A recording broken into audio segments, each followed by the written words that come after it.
ايش المضارع المستمر ده التاني؟ بتحط الكلمة اي ان جي. اي ان جي زي ايش يعني مثلا؟ مثلا زي كلمة فيزيت. فيزيت. وفيزيت دي يعني ايه؟ يعني يزور. يزور بالانجليزي يعني فيزيت. عايز انت بقى تخليها مضارع مستمر، هتحط لها اي ان جي تبقى زفتنج. زيفتنج. زيفتنج ده انت اللي نهارك زيفتنج ومنيل بستنيل. انت مش بتقول فيزيت يا ابني يعني يزور. هتحط لها اي ان جي تبقى زيفتنج كي. ده زيفتنج دي ان حشت الاي ان جي تبقى زفت. يا عم لا، فيزيتنج. فيزيتنج يعني فيزيت، هتحط لها اي ان جي تبقى زفت. تبقى فيزيتنج مش زفت زفتنج. طبعا يا جماعه الفيديو ده للهزار مش اكتر، هو بس كده مقدمه عشان نشرح مع بعض زمن المضارع المستمر اللي هو البريزنت كونتينيوس، ويا رب تستفيدوا من الفيديو ده. وطبعا النهارده هنتكلم عن the present continuous tense اللي هو طبعا زمن المضارع المستمر زي ما انتم شايفين. طب هو المضارع المستمر ده ايه يا مستر؟ بص، هو من اسمه هو شارح نفسه. مضارع يعني حاجة بتحصل دلوقتي، ومستمر يعني بتدل على الاستمرار. يعني ممكن نقول ان بيعبر دايما عن الحدث اللي بيحدث الآن وما زال مستمر. يعني عايز اقول انا العب مع صديقي، انا اشاهد التلفزيون.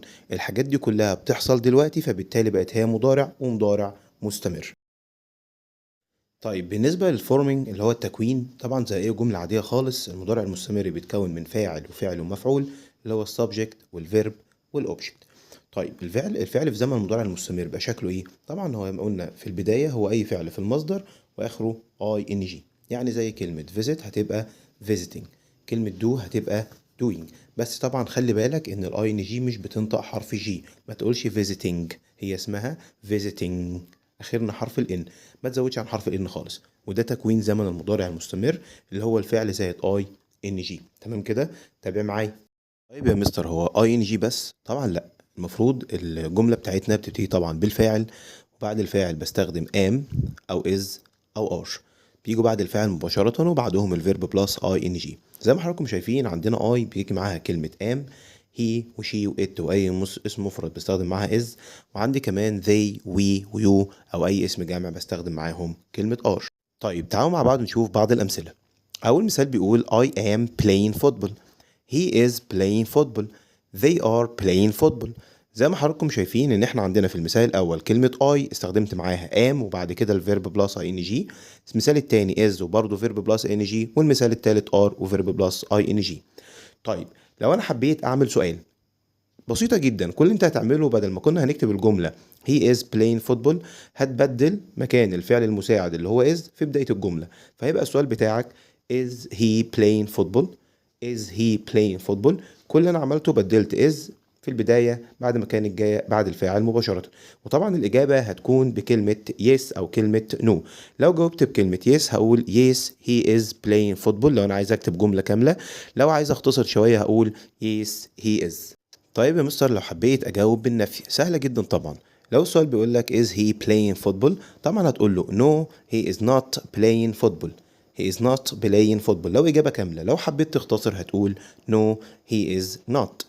طيب لو حبيت يا مستر اعمل سؤال بالجمع، يعني لو مثلا الجمله بيقول they are playing football، حبيت اعمل سؤال نفس الفكره بتاعت is، هجيب كلمه are في الاول اللي هو الفعل المساعد وبعدها الفاعل مباشره، فهقول are they playing football.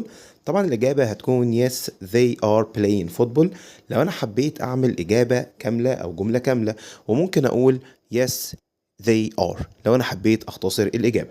طيب يا مستر لو حبيت اجاوب بالنفي، تمام. لو السؤال بيقول are they playing football، طبعا هجاوب اقول no they are not playing football. طبعا لو دي اجابه كامله، حبيت اختصر هقول no they are not.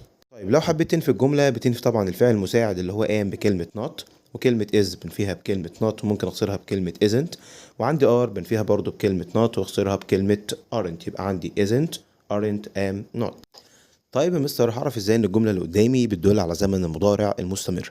طبعا من معنى الجملة عادي او من معنى الفعل، وممكن اقول ان في بعض الكلمات اللي بنسميها الكي ووردز اللي هي معناها الكلمات الدالة على الزمن، لو لقيتها في اي جملة اكيد بستخدم معاها زمن المضارع المستمر.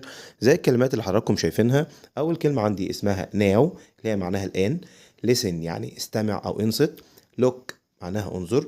at the moment في هذه اللحظة. و at the present في الوقت الحالي. وعندي كمان كلمة اسمها watch out وكلمة تانية اسمها look out، الاتنين معناهم احترس.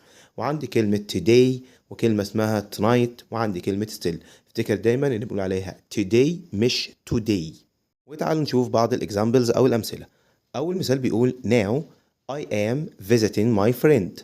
now I am visiting my friend. هنا استخدمت مضارع مستمر عشان في بداية الجملة كان في كلمة now وبيقول لك الآن أنا أزور صديقي.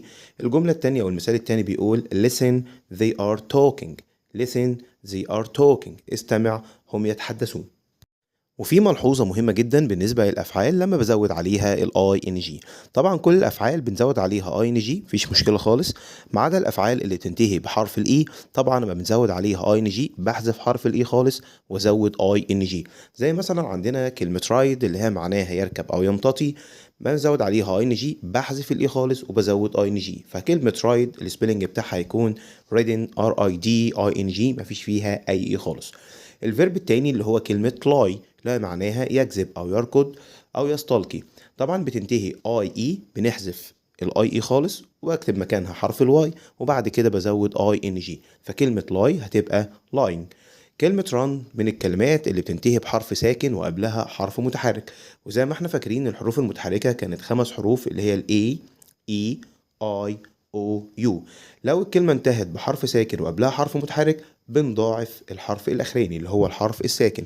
زي مثلا كلمة run هيبقى running running run running run running. لو استفدت من الفيديو ما تبخلش علينا بقى بلايك، ولو لسه ما عملتش اشتراك اعمل اشتراك في القناة، واكتب لي في التعليقات ايه رأيك في الفيديو ده والفيديوهات التانية لان رأيكم طبعا يهمني جدا. وما تنساش تعمل شير للفيديو عشان الفايدة تعم الجميع وفي اكبر عدد من الناس يقدر يستفيد. مع السلامة في فيديو جديد.